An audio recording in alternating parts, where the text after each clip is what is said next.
Ok, sí, como dijo la doctora Esther Carlin, mi nombre es Rafael Martínez Mori, soy médico, magíster en gestión educativa y estoy estudiando mi PhD en educación. Lo veo desde una perspectiva neurocientífica en el sentido de que cuando aprendemos se modifica el cerebro. Eso es lo que se llama neuroplasticidad, que el cerebro va cambiando conforme pasa el tiempo y las experiencias nutren nuestro sistema. Entonces, vamos a comenzar con un poco de generalidades. ¿Cuántas neuronas yo pienso que pueden haber? ¿Serán 1000, 10.000, 100.000? Hay alrededor de 87.000 millones de neuronas, cada una haciendo en promedio de 2.000 a 10.000 conexiones. Entonces hablamos de un número realmente grande de conexiones a nivel del cerebro, y eso está dado por el aprendizaje, por lo que nosotros experimentamos y lo guardamos como sabiduría, como conocimiento. Bien, entonces aquí vemos un cerebro visto, o un cuerpo entero a nivel del sistema. ¿Qué es el sistema nervioso? Es el conjunto de células que permiten el funcionamiento neurológico en el ser humano. Hablamos de cerebro, hablamos de médula espinal, hablamos de nervios. Los nervios que salen a nivel del cráneo se llaman nervios craneales, y los que salen a nivel de la médula espinal en la espalda se denominan nervios espinales o también raquídeos. Y aquí tenemos la célula estrella en esta exposición, que es la neurona. Una característica que destaca a la neurona es su capacidad para transmitir un impulso eléctrico, y eso va a permitirle a ella comunicarse con otras neuronas.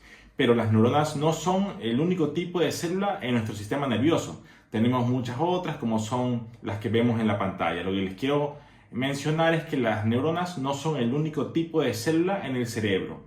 Hay células ependimales, oligodendrocitos, microglia, cada una con sus funciones de sostén o de permitirle la vida a la neurona. Por eso se les denomina células de sostén.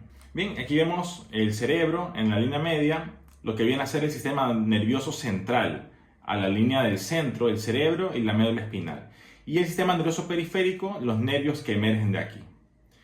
Y decirles que como el árbol tiene su parte más externa que se llama corteza, el cerebro también tiene su parte más externa que se llama corteza, la corteza cerebral. Entonces, cuando yo escucho corteza cerebral, ¿a qué me estoy refiriendo? A la capa más externa del cerebro, esta que vemos de un color más oscuro, ¿sí?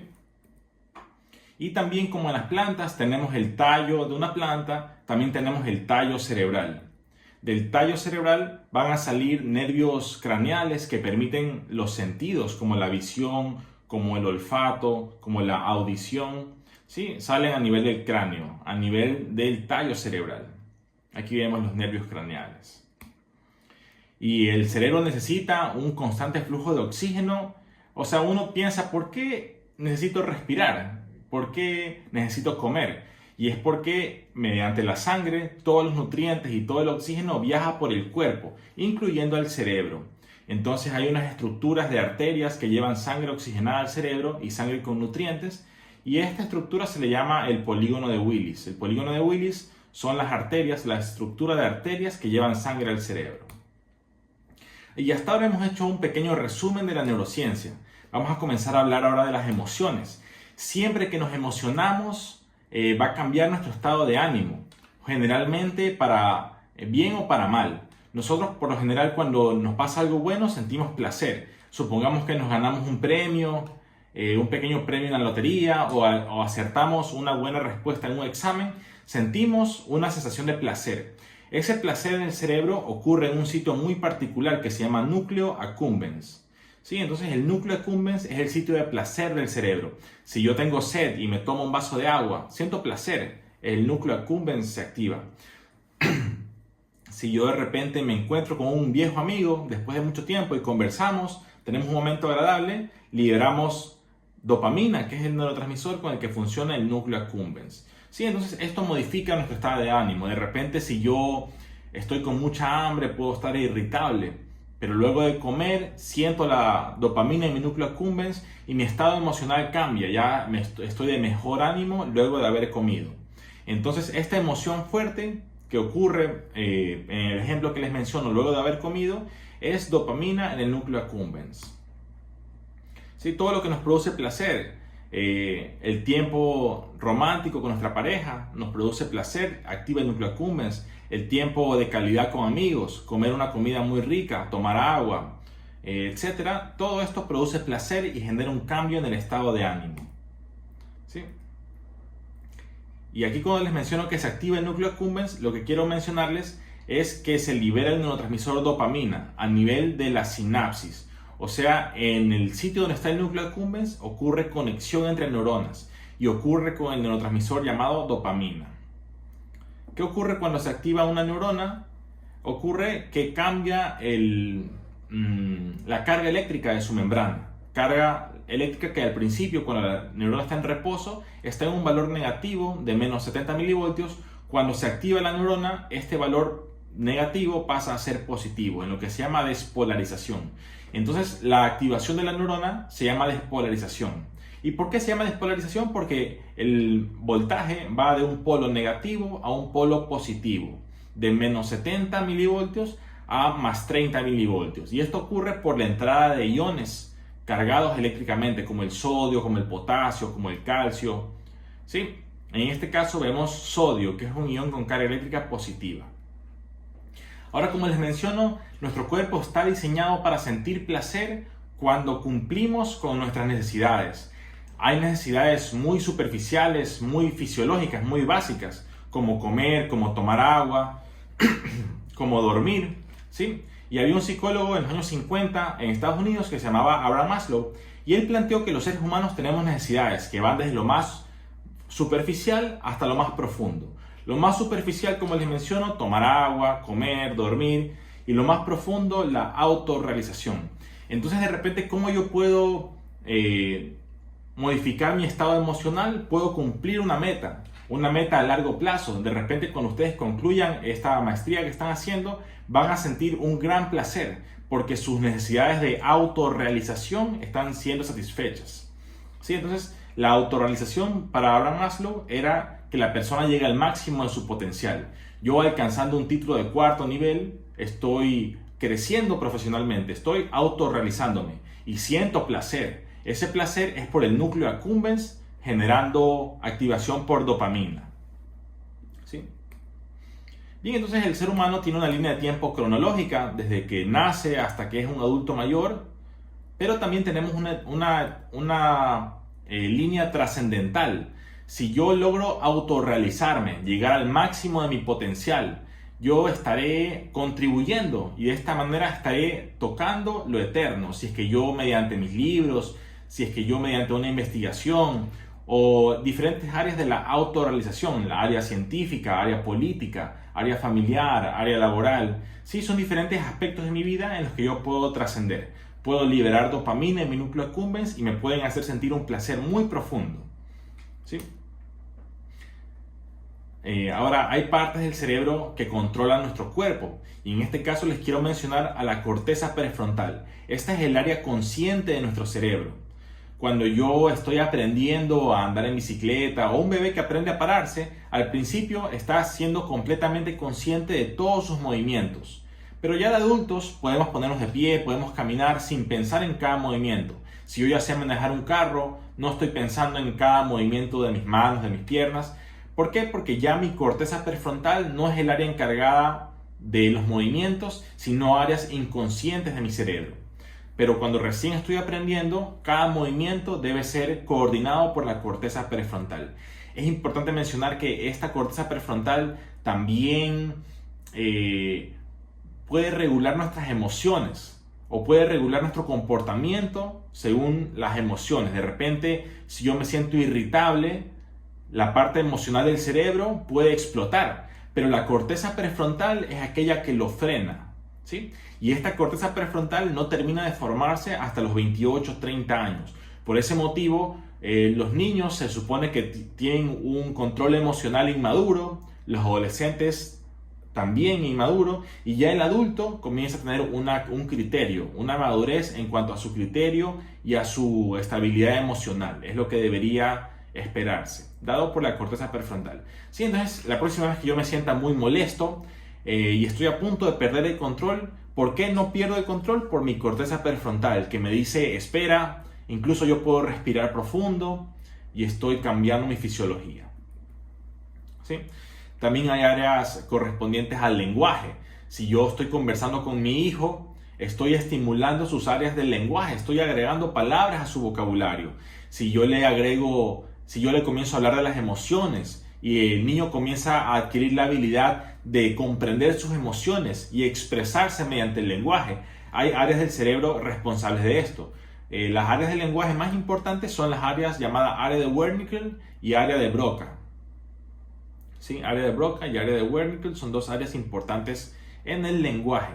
Y el lenguaje es la herramienta que utilizamos para madurar la corteza prefrontal de nuestros hijos. O sea, lo ideal sería explicarles el porqué de las cosas, ayudarlos al razonamiento para que su criterio vaya adquiriendo madurez, su corteza prefrontal adquiera madurez y pueda regular sus emociones y su comportamiento. ¿Sí? ¿Qué es el sistema límbico? Es el sistema emocional del cerebro. Hay muchas partes que conforman el sistema límbico, ¿sí? Pero no hay un consenso sobre específicamente qué estructuras lo conforman. O sea, si ustedes le preguntan a diferentes autores, les van a definir diferentes estructuras dentro del sistema límbico. Pero hay algunas que casi siempre se mencionan. Por ejemplo, la amígdala. Tenemos amígdala cerebral del lado izquierdo y del lado derecho. O sea, es una estructura bilateral, ¿sí? Y la amígdala es el centro de las emociones fuertes.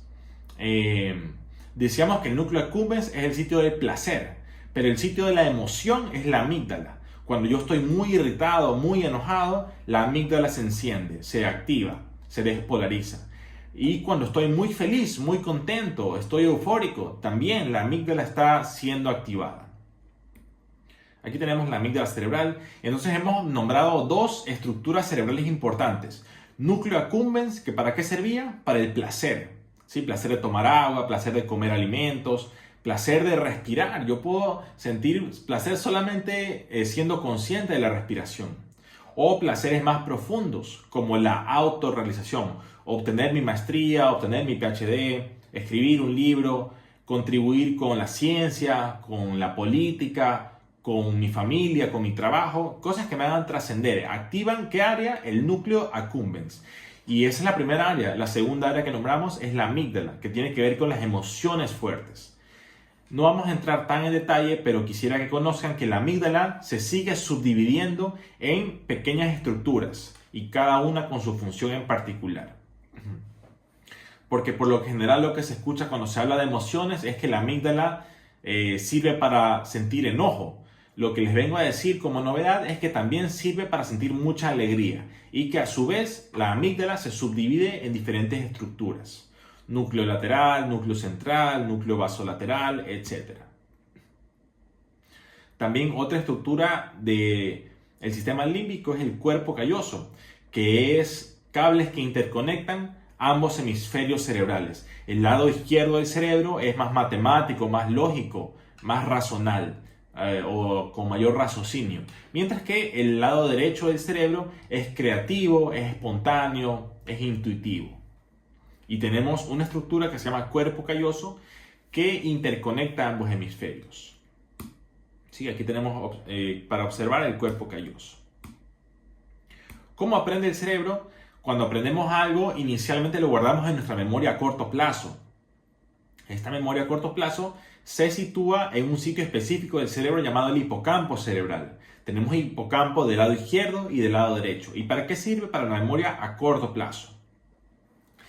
Si alguien me dice, anota mi número de teléfono, 09925, entonces yo ese número lo guardo en mi memoria a corto plazo, específicamente en mi memoria de trabajo. Y esto ocurre en el hipocampo cerebral. Pero cuando ya yo duermo esa noche, consolido la memoria, la traslado del hipocampo a la corteza cerebral, o sea, pasa de ser memoria a corto plazo a memoria a largo plazo al momento en que estoy durmiendo. Sí, aquí observamos hipocampo cerebral, lado izquierdo, lado derecho, para la memoria a corto plazo. Para las emociones es muy importante conocer esta parte de la corteza llamado el giro del cíngulo. El giro del cíngulo es el sitio de la corteza que procesa el dolor social. Si a mí me marginan en un grupo, si mis amigos me excluyen, entonces el procesamiento de ese dolor social ocurre en el giro del cíngulo, que es esta estructura a la línea media del cerebro. En cambio, esta estructura de acá, que les mencionaba que era la corteza prefrontal. ¿Por qué se llama corteza? Porque es la parte más externa del cerebro. ¿Y por qué prefrontal? Porque está detrás de la frente. O sea, la parte del cerebro que está detrás de nuestra frente nos permite planificar a largo plazo, saber la diferencia entre el bien y el mal, nos permite también mover conscientemente nuestro cuerpo. Un ejemplo, nosotros podemos respirar inconscientemente y eso lo hace la parte más primitiva del cerebro, o podemos respirar conscientemente, siendo consciente de cada inhalación, cada exhalación. Eso lo hacemos con la corteza prefrontal. También somos conscientes de nuestro estado de ánimo, si me siento feliz, si me siento enojado, si me siento triste, me siento frustrado o me siento exaltado. Todo eso estamos siendo conscientes con la corteza prefrontal. Entonces, el sistema límbico que les mencioné, que era el sistema límbico está dado para las emociones y la corteza prefrontal observa ese estado emocional y lo regula.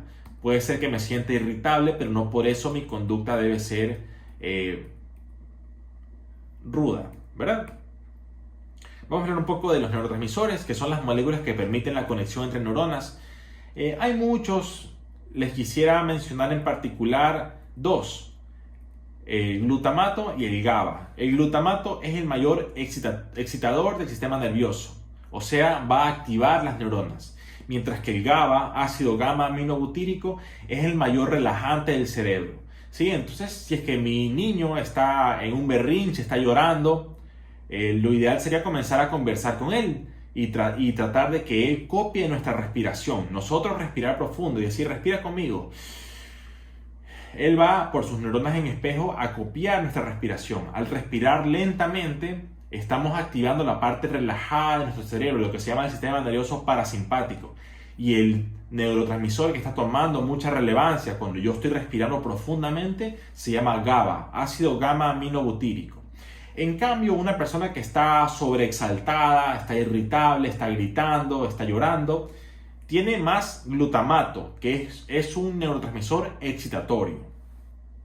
Entonces la idea es regular este GABA y este glutamato para que no estemos ni demasiado relajados ni demasiado exaltados.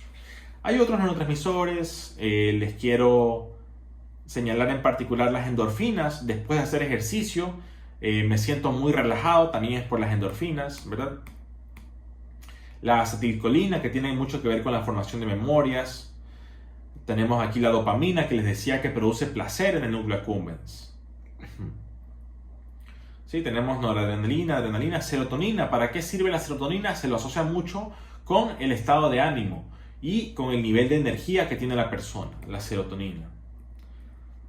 Adenosina. La adenosina es importante porque se acumula en el cuerpo durante el día y en la noche la adenosina está aquí, está en gran concentración y la señal que me hace tener gran concentración de adenosina es el estar con mucho sueño. ¿Sí? Cuando yo durante todo el día acumulo el neurotransmisor adenosina, en la noche ya voy a estar con gran cantidad de este neurotransmisor y esto me va a hacer sentir la sensación de cansancio del sueño. Y el café bloquea los receptores de adenosina, por lo tanto me hace evitar el cansancio del café.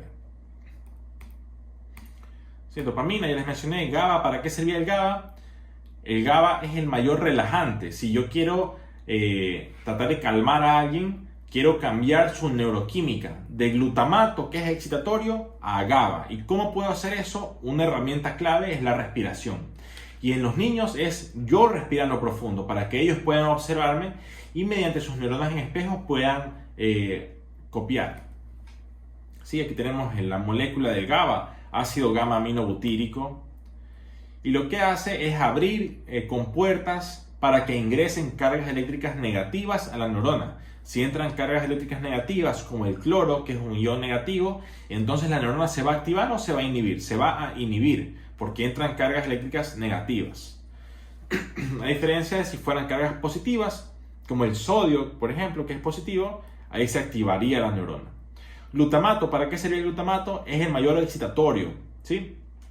Si yo estoy nervioso, estoy ansioso, estoy con gran cantidad de glutamato en mi cerebro. También estoy con adrenalina porque tenemos en el cuerpo el sistema de adrenalina, ¿sí? Para que se active el sistema de adrenalina, yo debo estar estresado. Y esa señal pasa del cerebro a las glándulas suprarrenales encima de los riñones. Y se activa lo que se llama el sistema nervioso simpático con la adrenalina. Y eso va de la mano muchas veces con el glutamato, que es excitatorio. Como les mencionaba, debemos mantener un balance en la medida de lo posible entre el GABA y el glutamato. También para la comprensión del sistema emocional, hubo un neurocientífico muy famoso, Paul MacLean. Él desarrolló el modelo del cerebro triuno. Nos habla de que el cerebro tiene tres partes fundamentales, que es el cerebro reptil, que controla todas aquellas funciones inconscientes o autónomas. Por ejemplo, que el corazón esté latiendo, yo no lo controlo. Que mi temperatura corporal se regule, yo no controlo eso, que mis enzimas se liberen. ¿Sí? Todo esto que es autónomo, inconsciente, lo hace el cerebro reptil. Por encima del cerebro reptil tenemos el sistema límbico o emocional. Aquí es importante preguntarnos por qué se llama esto cerebro reptil, porque en un reptil también hay áreas que son estructuralmente muy similares, funcionan igual. O sea, el reptil tiene corazón, el reptil tiene adrenalina, el reptil tiene que respirar. Todo eso quiere decir que el reptil tiene estas áreas y nosotros también las tenemos. Pero nosotros tenemos por encima de esto, tenemos el área emocional o sistema límbico, el cual es propio de los mamíferos, ¿sí? Los mamíferos como característica tienen mamas y toman leche materna. Esta toma de leche materna implica un vínculo emocional, porque si no hubiera vínculo emocional, la mamá dejaría botado al bebé, como es en los reptiles. El reptil pone el huevo y se va. Pero los mamíferos tenemos un vínculo emocional dado por el sistema límbico. De esta manera, la toma de leche materna va a ser llevada a cabo mediante este vínculo emocional del sistema límbico. Y los seres humanos, por encima del sistema límbico o emocional, tenemos la neocorteza, la parte más inteligente del cerebro, que decíamos que es la que nos permite tomar decisiones, planificar a largo plazo, saber la diferencia entre el bien y el mal, y es el área y regular las emociones. Decíamos que esta área no termina de madurar, sino hasta los 28 o 30 años. ¿Sí? Entonces, este es el modelo del cerebro triuno de Paul MacLean. Aquí lo tenemos a Paul MacLean, médico estadounidense, y su contribución más conocida es el modelo del cerebro triuno. Aquí lo tenemos, cerebro reptil, que controla las funciones autónomas, cerebro reptil, cerebro mamífero, el vínculo emocional, o sea, hay amor entre la mamá y el bebé. Y el cerebro de la neocorteza, la parte más evolucionada. ¿Sí? Cosas que nos diferencian de los animales. Tenemos, por ejemplo, la capacidad de planificar a largo plazo, la capacidad de pensar qué ocurrió antes de que naciéramos y qué nos va a ocurrir después de que vamos a morir. Pensar en nuestra propia mortalidad, eso es algo que hace la corteza prefrontal, o sea, el área más evolucionada. También qué es moral, qué es ética, qué son buenas costumbres. Sí, moral y ética quieren decir en griego y en latín ethos y moris, que quiere decir buenas costumbres. Entonces la ética, la moral, las buenas costumbres residen en la corteza prefrontal. Yo puedo tener un instinto y ese instinto me puede despertar una emoción, pero mi cerebro inteligente debe poder regular esa emoción. Por ponerles un ejemplo uno puede tener el instinto de la sexualidad. Ese instinto puede evocar una emoción, pero al final es el cerebro inteligente, la corteza prefrontal, la que decide si dar cabida a ese instinto o reprimirlo. ¿Sí? Entonces eso también es capacidad dada por el cerebro inteligente, la neocorteza.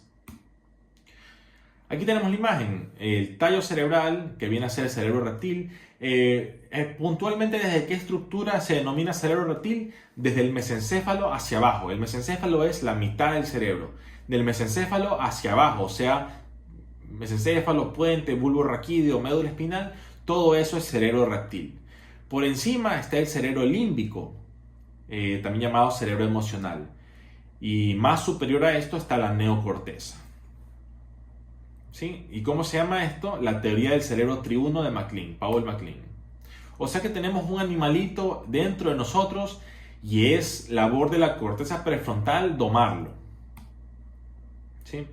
Tenemos la parte reptil, la parte mamífera y la parte, aquí dice primate, vamos a decirle neocorteza, o sea, corteza prefrontal. Bien, ¿y desde cuándo se va desarrollando nuestra personalidad? Vamos adquiriendo nuestras características. Incluso puede ser antes del nacimiento, la parte preconcepcional, pero vamos a comenzar con el nacimiento. La primera gran variante es si el bebé nace por cesárea o nace por parto natural. Si es que nace por cesárea, va a ser colonizado por bacterias del entorno quirúrgico. A diferencia de que si nace por parto natural, en el cual las bacterias del tracto vaginal, del periné, van a comenzar a inocular, a entrar por primera vez dentro del organismo. Sabemos que estas bacterias son buenas para la inmunidad del bebé y también para la digestión del bebé. Como estamos hablando de emociones y emocionalidad, el primer estímulo emocional que tiene el bebé al momento que nace es si es que lo ponen junto con su mamá o si es que se lo llevan y lo tienen aislado. Bien, si es que se lo llevan y lo tienen aislado, probablemente va a pasar llorando, va a estar asustado, va a estar estresado. Pero si se lo ponemos junto a su mamá, va a haber un vínculo emocional muy importante. Es lo que se llama la impronta neonatal, el primer estímulo psicoemocional que tiene el bebé después del nacimiento. Esto, hay científicos que plantean que marca la psicología del bebé. Aquí el bebé muy profundamente va a decir si su universo es un sitio amable o un sitio hostil. Sí, lo que se llama ¿esto cómo se llama? Se llama apego precoz. Apego precoz no es otra cosa que poner al bebé junto con su mamá una vez ha ocurrido el nacimiento. Sí, apego. Había el psicoanalista John Bowlby que habló sobre el apego, siendo la relación interpersonal entre el bebé y las demás personas. Hay el apego primario, que está dado con su mamá generalmente o con la persona que más lo cuida. Y hay alrededor de 10 otros apegos, pueden ser con el papá, pueden ser con tíos, con abuelos, pero el principal generalmente es con mamá.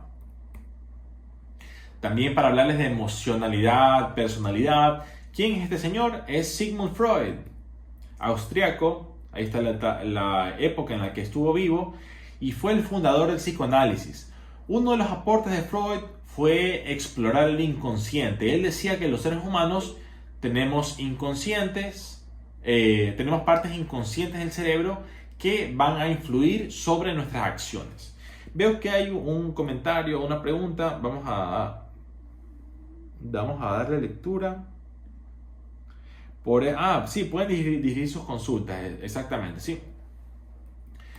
Contribuciones de Sigmund Freud, hay algunas. Él exploró el concepto de inconsciente, ¿sí? Él decía que somos como un iceberg. Tenemos la parte que está en la superficie, que es el consciente. Justo en la línea media tenemos el preconsciente y por debajo tenemos el inconsciente. ¿Qué es el consciente? Es lo que yo veo, escucho, siento, pienso. ¿Qué es el preconsciente? Si me preguntan ¿cuál es mi color favorito? Yo digo el rojo. Yo no estaba pensando en el color rojo, pero cuando me hicieron la pregunta, fácilmente lo pude sacar de mi preconsciente a mi consciente. Y más allá de esto tenemos el inconsciente. Si me preguntan qué estuve haciendo el 10 de agosto del 2018, yo no me acuerdo, pero está grabado en mi inconsciente. Toda experiencia se guarda en el inconsciente, según Sigmund Freud. También tenemos... Freud decía que hasta la adolescencia desarrollamos nuestra personalidad, pero también existió Erik Erikson, que él planteaba que el ser humano sigue madurando hasta la etapa de adulto mayor. Erik Erikson. Y lo que estamos madurando es este cerebro. Aquí observamos una imagen de la complejidad que tiene la neurología humana, ¿sí? Observamos áreas de materia gris, que son los cuerpos neuronales, y materia blanca, que son los axones o los cables que interconectan diversas partes del cerebro. ¿Sí? ¿Cómo vamos hasta ahora? Si hay alguna duda, algún comentario, lo pueden hacer, con mucho gusto le daremos lectura. Eh, Vamos a hablar un poco de teorías psicoeducativas. Les voy a decir las más relevantes. Tenemos a Watson y Skinner al inicio del siglo XX, que nos hablaba de la teoría del conductismo, que nos plantea que la mente es muy difícil de aprender, que debemos enfocarnos más que nada en la conducta, en la manera de actuar, más que en el pensamiento. También tenemos otras corrientes como es el cognitivismo, que dice que lo que importa es el proceso mental. Y el constructivismo, que es la teoría de que el conocimiento se construye en base a conocimiento previo. Y hoy en día tenemos teorías más contemporáneas como es el conectivismo, que se adapta a la era digital. Como les decía, Sigmund Freud, ¿qué aportó él? El concepto de inconsciente. Como les decía, Freud dice que el inconsciente influye sobre nuestra manera de actuar y que el inconsciente se guarda en aspectos difícilmente rescatables de nuestra mente. Tal vez con psicoanálisis, con hipnosis o con alguna técnica especial podemos recuperar información del inconsciente y hacerla consciente. ¿Sí? También Freud habló del id, el ego y el superego, siendo este el sentido del bien y del mal. Él decía que el id son nuestros instintos. Les decía en el ejemplo el instinto de la sexualidad. Y tenemos también el superego, que es nuestra moralidad, la cual va a frenar o no ese instinto. Entonces el ego se sitúa entre el id y el superego para maniobrar y para poder regular las emociones y los instintos. ¿Quién es este señor? Es Carl Jung. Carl Jung era también un psicoanalista. Él también habló del inconsciente, pero él añadió la capa del inconsciente colectivo, ¿sí? Los factores de la cultura y cómo van a afectar al desarrollo del ser humano. Lev Vygotsky habló también de educación. Él hablaba de la zona de desarrollo próximo, que quiere decir aquellas facultades que el estudiante puede lograr con la ayuda del profesor. O sea, él dice que hay cosas que el estudiante puede hacer solo y hay cosas que el estudiante no puede hacerlo incluso con ayuda. Pero aquellas cosas que el estudiante puede hacer con ayuda del profesor se denomina zona de desarrollo próximo de Lev Vygotsky. Si de repente yo solo no puedo tocar piano, pero el profesor me puede ayudar, y esa sería mi zona de desarrollo próximo, aquello que yo puedo lograr con ayuda. Tenemos en el caso de la bicicleta, ¿sí? Con la ayuda de las rueditas, yo puedo aprender a conducir la bicicleta. ¿Sí? Luego de Vygotsky vino Jerome Brunner, el cual le llamó, en este caso, las rueditas o las herramientas que yo utilice para aprender, le llamó la teoría del andamiaje. ¿Qué es andamiaje? Los andamios que ponen en los edificios cuando se van a construir o se van a reparar permiten que los constructores o los obreros suban y bajen, ¿sí? Entonces, esta estructura que permite la acción, Jerome Brunner le llamó la teoría del andamiaje. Jerome Brunner. Y también Jerome Brunner planteó el desarrollo del currículo en espiral, que dice que uno a lo largo de su proceso educativo va siendo expuesto a los mismos temas una y otra vez. Nosotros desde la escuela venimos escuchando que la célula es la unidad funcional de la biología. Hasta la universidad seguimos escuchando sobre la célula. Y entonces esto quiere decir que el concepto de célula lo vamos revisando una y otra vez, cada vez profundizando más en complejidad. Y esto es lo que Brunner le llamó el desarrollo del currículo en espiral. Muchas de estas cuestiones ustedes las habían escuchado previamente. La idea es que cada charla les aporte para que uno vaya añadiendo a este currículo en espiral. ¿Sí? Gardner, estadounidense, nos hablaba de la teoría de las inteligencias múltiples. Sí, cada niño tiene sus características. Algunos tienen inteligencia musical, otros inteligencia matemática, lógica, espacial, kinestética. Un deportista de élite tiene gran inteligencia kinestética y corporal que le permite ser un deportista destacado. ¿Sí? Entonces había muchos tipos de inteligencia y Howard Gardner era el científico que nos la plantea. Y hemos llegado a la parte final de la charla. No sé si hay alguna duda, algún comentario, vamos a darles lectura. Sí, los niños que nacen por cesárea son más propensos a enfermedades. Muy interesante. Como les mencionaba, cuando el bebé nace cuando el bebé nace por parto natural, su boca, su nariz, sus ojos van siendo puertas de entrada para las bacterias buenas que están en el tracto vaginal, en el periné y en las diferentes partes de la mamá. Entonces estas bacterias van a ingresar al cuerpo, lo van a colonizar y van a proporcionarle inmunidad y también van a proporcionarle la capacidad de digerir alimentos. Entonces este bebé que nace por parto natural es diferente del bebé que nace por cesárea, en el cual las bacterias del entorno quirúrgico van a inocular al bebé. Sí, hay muchos estudios que indican que nacer por parto natural beneficia a la inmunidad. Sin embargo, hay que tomar en cuenta todos los factores. Otro factor muy importante para la inmunidad es la toma de leche materna. ¿Sí? Si el bebé toma leche materna a demanda, al menos hasta el año de edad, eso es muy favorable para su sistema inmunológico. ¿Sí? Entonces, para responder la pregunta, los niños que nacen por cesárea son más propensos a enfermedades.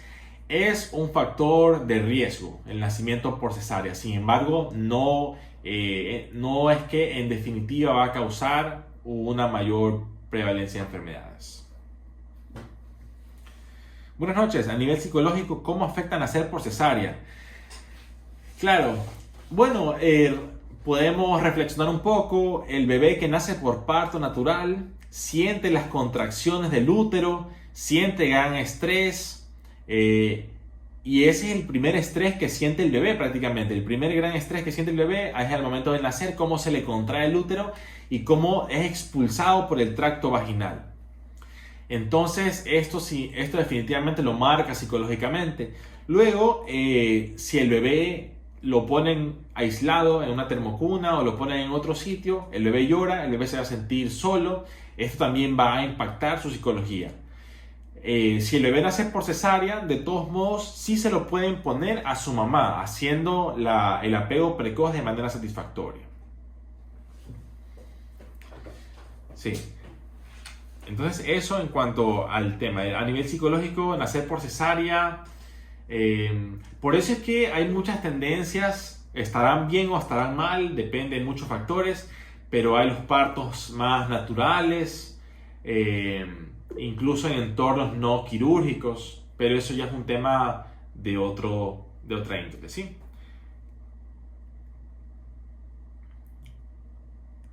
A nivel educativo, nacer por cesárea. Sí, como les mencionaba, el primer gran estrés que siente el bebé es la contracción del útero que le indica que es momento de salir de allí. Entonces, ese ejercicio, el primer gran ejercicio del bebé es salir por el tracto vaginal. Y ese primer gran ejercicio no lo va a tener el bebé si es que nace por cesárea. ¿Sí? Entonces, ¿qué hemos visto hoy? Lo que principalmente quisiera que se lleven, lo voy a decir a manera de resumen a continuación. Hablamos de la teoría del cerebro triuno de MacLean, que nos dice que hay tres partes fundamentales del cerebro. El cerebro reptil o autónomo, por encima está el cerebro límbico o emocional, y por encima de este está el cerebro inteligente. ¿Sí? El cerebro inteligente tiene la parte específica que se llama la corteza prefrontal, la cual mide riesgos, toma decisiones, planifica a largo plazo. Esta parte no concluye su madurez hasta los 28 años, 30 años. Cuando yo hablo con mi hijo, le ayudo a pensar, le ayudo a razonar, estoy generando conexiones en esta corteza prefrontal, de manera que va a ir madurando. Entonces la emocionalidad, cuando se sale de control, es porque la corteza prefrontal no pudo frenarla. Eso sería fundamentalmente lo que les quisiera transmitir, la parte del cerebro triuno, la parte de la corteza prefrontal. Y bueno, los neurotransmisores, como decíamos, activan diferentes partes del cerebro. Hablamos del sitio de placer del cerebro que se llamaba núcleo accumbens, y también hablamos de núcleo accumbens, sí, sitio de placer del cerebro, eso lo mencionamos. Entonces, como puntos principales son aquellos. Vamos a ver si hay más preguntas. ¿La maduración del cerebro es igual en mujeres que en hombres? Las mujeres parecen tener mayor interconectividad entre los hemisferios cerebrales. Esa es la mayor diferencia, o una de las mayores diferencias.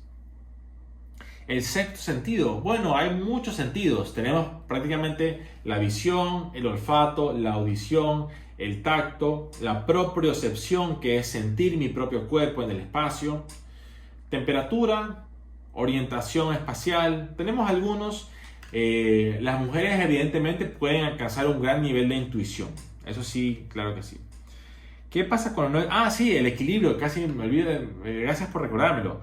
¿Qué pasa cuando no existe un equilibrio entre el GABA y el glutamato? Decíamos que el GABA te relaja porque entra iones cloro que son negativos, entonces relajan el cerebro, el GABA. Y el glutamato, en cambio, te exalta, excita el sistema nervioso.